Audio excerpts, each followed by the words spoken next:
The desert didn't welcome strangers. It blistered the skin, cracked the lips, and stole breath from lungs, without a whisper of apology. Beneath the unrelenting sun, silence hung heavy, broken only by the distant caw of a vulture circling lazily overhead. She stood tethered to a bent fence post, the frayed rope cutting into her neck, her legs trembling beneath her. A wild mustang, scarred from brushes with barbed wire and coyotes, her flanks heaving with every labored breath. Her belly was heavy.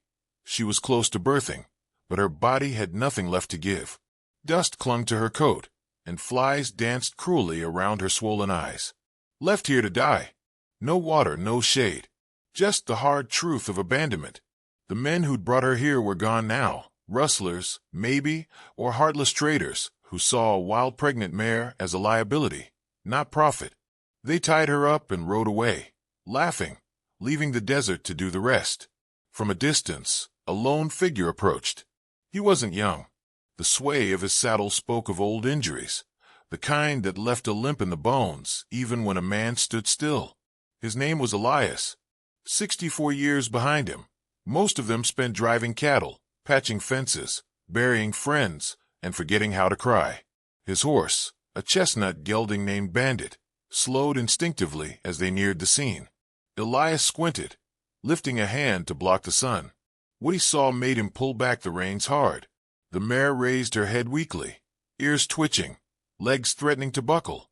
Elias slid off Bandit's back and stood still for a long moment, his boots crunching against the sand.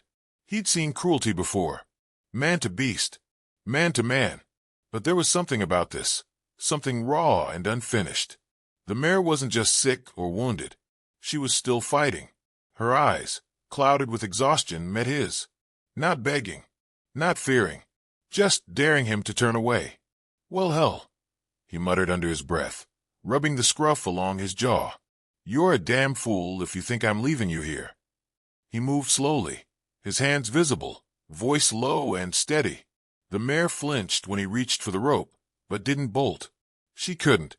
The knot was tight, the fibers soaked in sweat and dried blood. He pulled out his pocket knife and sawed through it gently, muttering nonsense under his breath, not for her to understand, just to fill the air with something other than silence. When the rope fell, the mare stumbled forward and nearly collapsed. Elias caught her by the halter that wasn't there and let her lean into him anyway. He didn't try to lead her. He walked a few steps ahead, then stopped. She hesitated, then followed. Step by step, they moved through the heat. There was no dramatic music in the background, no roaring wind to announce a change in fate, just the quiet rhythm of two beaten creatures moving through a landscape that wanted them dead. Elias didn't speak again until they made camp. The canyon gave them shade by late afternoon. He tied Bandit to a mesquite tree and unpacked a blanket, some jerky, a dented flask, and an old leather canteen. He laid the water down near the mare and watched from a distance. She sniffed at it cautiously, then drank as though remembering what thirst was. You got a name? He asked quietly. She ignored him, still drinking. I reckon not. That's all right.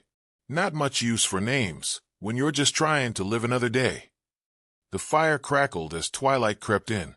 Crickets began their slow chorus. Elias sat with his back against a rock, eyes half-lidded, hat tipped low. His bones ached, not from the ride, but from a long, quiet loneliness that never healed quite right. He thought of the daughter he once had, Naomi. She'd been gentle with animals, too gentle for this world maybe. She died when she was 12, kicked by a frightened horse she was trying to help. Elias hadn't been there. He was on a job, 2 states away. By the time he got back, the grave was already filled. He never touched a horse without thinking of her again. Until now. The mare groaned softly. Elias looked over. She was lying down, breathing hard. A shiver passed through her flanks. Her eyes were wide and wet. Something wasn't right. He scrambled to her side, gently placing a hand on her side. She was too warm, her breathing shallow, her body tense. Don't you quit on me now, he whispered. Not after you got this far. He didn't know much about birthing. Not anymore. But he remembered the basics. Water, quiet, space. You hold on, girl. Just a little longer. He built a small windbreak of rocks and brush, shielding her from the cold creeping in with nightfall. She seemed to relax slightly, her breathing slowing. The stars began to show themselves overhead, one by one. Elias sat beside her, legs stretched out, hands resting on his knees. The firelight flickered in his eyes. For the first time in years, he felt awake, present. She didn't sleep. Neither did he. Sometime past midnight, she shifted again, and a new sound filled the night. A sharp intake of breath, a low whinny, and then silence. Elias turned. She was watching him. I'm still here, he said gently. Ain't going nowhere. He didn't know what tomorrow would bring. The desert was cruel. Life was uncertain. But in that moment, with a broken mare by his side and a quiet fire keeping the shadows at bay, something flickered inside him. Not hope, not yet, but maybe the start of it. By morning, the mare had not moved from her place near the stones. Her eyes were open, watchful, but no longer wild. Elias stirred from where he dozed off sitting up, his back sore, legs stiff. The fire had died to embers, and dew clung to his sleeves. When he turned to check on her, their eyes met again, just long enough to pass something silent between them. Gratitude, maybe, or the faintest thread of trust. He eased up slowly, pouring the last of the canteen's water into a rusted metal bowl. She drank it without hesitation this time. Her breathing, while shallow, was steadier than the night before. I should have left you, he said softly, not with malice, but with resignation. But I couldn't. And now here we are. The sun began to rise, peeling back the shadows from the canyon. Bandit pawed at the dirt, impatient to move. Elias packed up their things slowly, carefully, always keeping an eye on the mare. When he reached for the saddle, he paused. She wouldn't survive another day in the desert on foot. So he made a decision. He unbuckled the saddle from Bandit and slung it over his shoulder, tying it across the back of the pack. The mare needed rest. The ranch wasn't far now, just past the ridge. Maybe 2 hours if the ground held steady. He'd walk with her. Let Bandit carry the weight. As they set off again, she kept closer this time, her steps slow but purposeful. Elias spoke little, but when he did, it was in a quiet tone meant for her ears alone. Stories, memories, pieces of himself that he hadn't told anyone in years. He spoke of Naomi, the way she braided flowers into her pony's mane, the way she sang when she was nervous, and the way silence had taken over the house after she was gone. She would have loved you, he muttered. She loved the ones nobody else would touch. The sun climbed higher. Sweat gathered at Elias's collar. Dust kicked up with every step. The mare tripped once, knees buckling, and Elias moved fast, catching her side, guiding her back to balance. You've got a little more in you, he said, voice trembling from effort. Just a little more. By the time they reached the ridge, the ranch came into view, or what was left of it. 50 acres of dry land, a collapsed barn, and a one-room cabin with a sagging porch and half a roof.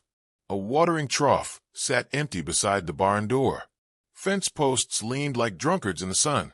It had once been full of life, cattle in the fields, tools in the shed, Naomi running barefoot through the grass.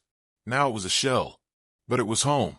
Elias led the mare to the pen behind the cabin, filling the trough with well water and tossing together a bed of straw from an old bundle in the barn. She walked in without a fuss and drank long, slow gulps, then dropped to her knees with a grunt and lay still. He stood at the edge of the pen, hands gripping the fence rail, watching her. He didn't know what to do with the feeling stirring in his chest. Not quite relief, not yet peace, but something close. Inside the cabin, he dusted off the rocking chair and opened a window. The air inside smelled of wood rot and years gone by. He boiled water on the stove, poured himself a cup of coffee so bitter it curled his lip, and sat staring out the window, the mare visible in the distance. By the second evening, her appetite returned. He brought oats and peeled apples from his storage and left them near her. She ate them cautiously, but steadily. He sat with her most of the night, speaking quietly, letting the fire crackle between them. She'd flinch when the wind howled or when distant coyotes howled, but she didn't move away. Every hour, she grew more present, less wild, less afraid. On the third morning, he touched her neck, and she didn't shy. Instead, she leaned, just slightly, into his palm. That was the moment he named her. Hope, he said simply. That's who you are now. The name hung in the air like a prayer, not to fix the past, but to offer a place to start. That afternoon, Elias took apart the old paddock fence and began mending the boards. One nail, one post at a time. Hope watched him from the shade, her eyes half-lidded. Occasionally, she'd nicker softly, and he'd glance over, give a nod, then return to his work. By evening, the sky shifted, clouds rolling low and dark. Thunder growled beyond the ridge. Elias stepped out onto the porch and watched the storm gather. Rain. It would be the first in weeks, maybe months. He moved fast, building a lean-to shelter in the pen, dragging out tarps and tying them against the wind. Hope stood still as he worked around her, never flinching. When the rain came, she stood beneath the shelter, dry and calm, while Elias huddled in the doorway of the cabin, watching her with something close to awe. The foal inside her shifted. He saw it clearly this time. A ripple across her belly. She was close. Maybe days. Maybe hours. He chewed on that thought for a long while. That night, after the rain had passed and the land smelled new again, Elias sat beside her in the straw. Hope lay still, head resting on her side. Her eyes fluttered open, and for a moment, she looked at him not like a man, but like a companion. Not prey. Not a stranger. You saved yourself, he whispered. I just happened to walk by. Her ear flicked. Then she closed her eyes again. As the stars unfolded across the sky, Elias leaned back, staring upward, the straw warm against his back. He hadn't felt this tired in years, but it was a good kind of tired, the kind that followed purpose, effort, care. In the darkness, with Hope breathing slow beside him, he realized he wasn't carrying the silence alone anymore. Something had shifted. Something had begun. And though dawn was still hours away, it already felt like a new day. The wind howled low across the barren land, rattling the loose shutters of the cabin and sweeping a fine layer of dust over the porch. Inside the paddock, Hope paced slowly in a tight, uneven circle. Her breathing had changed, shorter, sharper. She stopped every few steps, her body quivering as another ripple moved across her belly. Elias watched from a few feet away, unmoving, his hands clenched around the wooden rail. He'd seen foals born before, but never under circumstances like these, and never to a mare whose trust he had fought so hard to earn. Hope groaned, low and strained. Her flanks twitched, back legs bracing. Elias stepped closer, soft and slow. She didn't run. She didn't fight. She only looked at him, her eyes wide and wet with pain. That was all the permission he needed. He moved to her side, talking to her in a low voice, hands trembling slightly as he laid down a blanket, as if the simple act might offer comfort. The sky above was a dark, dull gray, threatening rain again, but the storm held its breath, unwilling to interrupt this fragile moment. Minutes passed like hours. The labor deepened. Hope dropped to her side, her body heaving with the force of it. Elias knelt beside her, close enough to act, but far enough not to crowd her. He remembered the warnings from old ranch hands. Intervene too soon, and you might do more harm than good. But every time she strained and nothing happened, his heart twisted tighter. Then he saw it. A flicker of movement. Two small hooves, slick and trembling, emerging slowly. Wrong angle. Damn, Elias whispered. Breach. His mind raced. He hadn't helped deliver a foal in decades, and even then, never under these conditions. But the image of Naomi flashed across his thoughts. 12 years old, eyes lit with wonder as she leaned over a paddock rail, asking questions about every part of her birth. She'd wanted to be a vet. She'd known more at 12 than he'd known at 30. He bit down hard on the memory and pushed it aside. Now wasn't the time for ghosts. He moved closer to Hope, placing a hand on her side. She flinched, but didn't shy away. He took it as a sign. Gently, slowly, he reached forward, feeling for the foal's back legs. They were twisted, tucked too far under. He adjusted them, breath held, whispering quietly to Hope with every movement. You're not alone, girl. I'm right here. We'll get through this. Just hold on. The foal shifted. Hope gave another heave. This time the hooves slid farther out, then a wet, glistening nose. A few more pushes, and the body followed, collapsing onto the straw in a slick heap of trembling limbs. For a long moment, nothing moved. Then the foal gasped. A high, thin, wet sound filled the paddock, the first cry of new life, and Elias felt his knees go weak. Hope lifted her head, exhausted but alert, and nudged her newborn gently. The foal responded, twitching, its tiny legs kicking against the air. Elias backed away, tears stinging his eyes, though he didn't blink them away.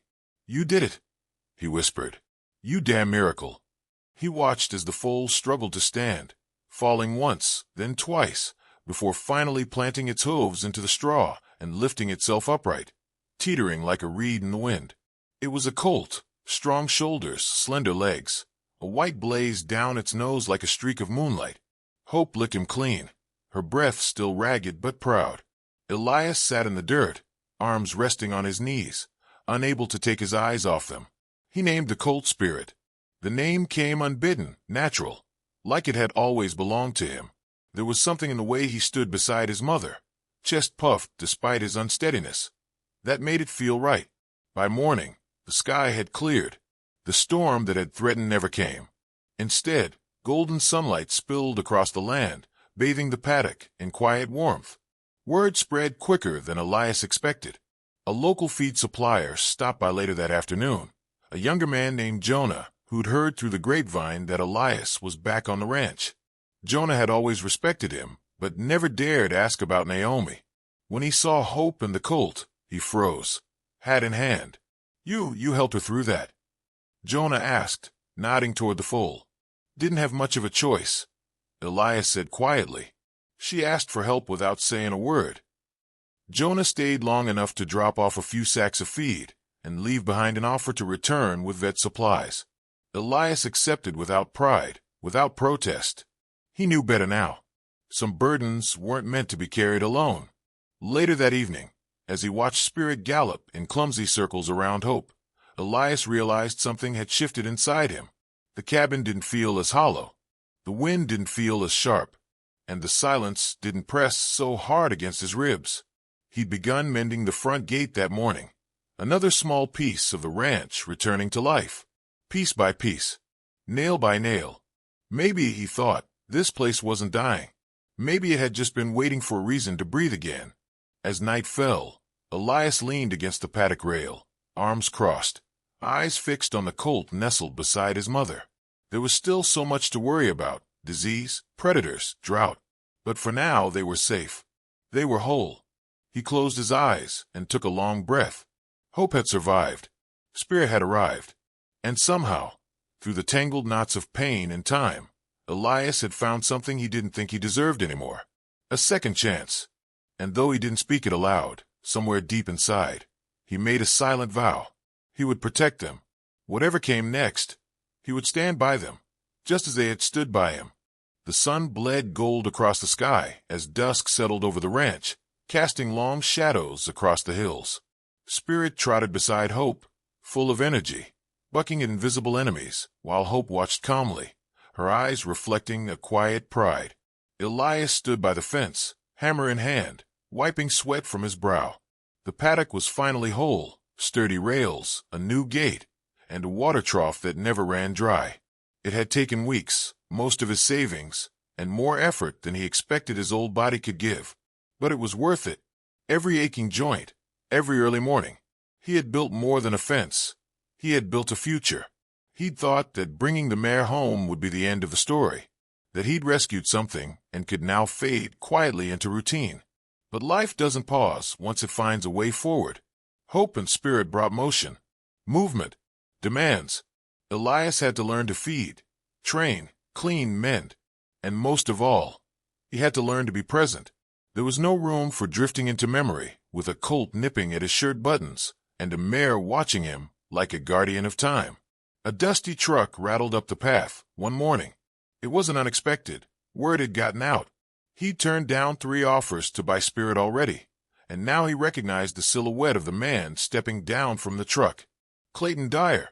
Tall, polished boots, too clean hat, The kind of smile that came with a contract in one hand and a checkbook in the other. "You got something real special here, Elias," Clayton said, leaning on the fence, eyes locked on the colt. "That foal's got championship blood. You could make a fortune if you let him train proper. I got connections, real ones." Elias didn't answer right away. He looked at Spirit, galloping in sloppy circles, skidding in the mud, kicking up joy and dust. Then he looked at Hope, her ears pinned back, tail flicking, already sensing the tension. "He's not for sale," Elias said flatly. "Ah, come on now." Clayton chuckled, as if Elias were joking. "You ain't gonna turn this place around feeding strays. You're too old to play rancher again. Think about the mare, too. Real work, real care. It's too much. You did your part. Now let someone else take it from here." I said no. Clayton narrowed his eyes, then offered a colder smile. "Suit yourself. But don't pretend the world's gonna let you keep him. Someone will come for him eventually. Maybe not with a checkbook." Elias didn't answer. He just stared until Clayton climbed back into his truck and drove away, tires spitting gravel as he left. Only once the dust settled did Elias turn to the horses. Hope stood at the edge of the pen, staring in the direction the truck had gone. Spirit stayed close to her, suddenly quieter than usual. That night, Elias didn't sleep well. Clayton's words haunted the walls. There was truth in them, painful, undeniable truth. Elias was getting old. His savings were thinning. The ranch needed more repairs than he could afford. And yet, the thought of handing Spirit over to men who saw only potential profit made him feel sick. He walked the fence line after midnight, lantern in hand, double-checking every latch, every rail. A breeze stirred the long grass, and the barn creaked softly in its sleep. The land had its own language, and tonight it spoke in warnings. 2 nights later, the warning came to life. It started with Bandit's whinny, sharp and panicked. Elias bolted upright in his bed. The dogs were barking, distant and wild. Then came the sound of hoofbeats, multiple, fast, uninvited. He rushed outside, shotgun in hand, heart thudding with the pulse of old adrenaline. Shadows moved at the far end of the property, figures on horseback. Flashlights cut through the dark. Someone shouted, "Get the colt." Elias fired a single shot into the air. "Turn back," he yelled, voice loud and cracked. The intruders paused, but one of them dismounted, running for the paddock gate. Spirit neighed, high-pitched and terrified. Elias moved fast, faster than he thought possible. He reached the paddock, just as the man touched the latch. Hope charged forward, teeth bared, a snarl erupting from her throat. She struck the gate hard enough to rattle it, rearing high. The man stumbled back, nearly tripping over himself. Another shot fired, this time from one of the trespassers. Not aimed, just meant to scare. But it was enough. Hope whirled, shielded Spirit with her body. Elias raised his shotgun again. "You best run," he growled. And they did. Spooked by Hope, by the rifle, by something in Elias's voice they didn't want to test. They disappeared into the dark, hooves pounding in retreat. When the silence returned, Elias dropped to one knee, breath shaking. Hope came to stand beside him, her flank brushing his shoulder. Spirit nuzzled against his arm, trembling. They stayed like that until the sky began to pale with the first hints of dawn.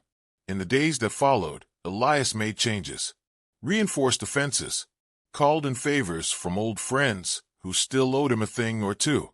One man brought cameras, another brought lumber, a third brought hay. Word spread quickly. A man had stood down horse thieves with nothing but his voice and a mother horse at his side. People started showing up not with offers to buy, but with supplies. Food, fencing, vet care. A retired carpenter offered to fix the barn roof. A widow from town brought books for Elias and apples for Spirit. It was as if something in the world had tilted, just slightly, in their favor. Hope grew calmer. Spirit grew bolder. And Elias, though older each day, stood straighter. One afternoon, Spirit ran in full stride across the field, faster than ever before, his legs long and sure. Elias leaned on the fence, a slow smile pulling at his lips. He had no illusions. The world could still come. There would be threats, challenges, losses, but they had made it this far, and that meant something. The wind picked up again, carrying with it the scent of dry earth, grass, and something else, something faint but unmistakable. Hope. And where there is hope, Elias thought, there is reason to fight.